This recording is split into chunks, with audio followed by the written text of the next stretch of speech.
jsme sem dostali maximum, někteří to asi nechce, ale necháme být.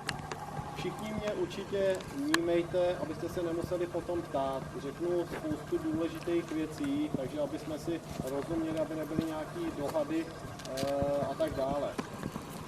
Samozřejmě především vás vítám všechny tady na velkém finále v Trenčíně, který je vlastně tím finálovým závodem zimní série seriálu X-Ray Challenge.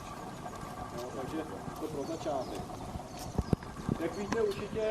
Je úžasné tu mať vlastne 130 štartujúcich na to, aká sme malá krajina, či Česko, či Slovensko, prišli ste sem z veľkej diaľky.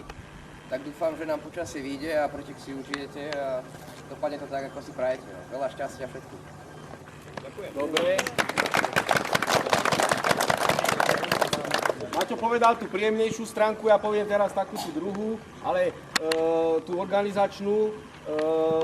Chcem, aby sme sa tu všetci dobre cítili a preto, aby sme si udržávali tieto priestory. Preto vás prosím, aby ste sa tu správali na tých sociálnych zariadeniach a všade, v depách a tak ďalej, tak akože seriózne nepoškodzovali stoly, mali uteráky, každý na tých stoloch, pokiaľ je to v depe, pokiaľ je to tuto, je to v poriadku.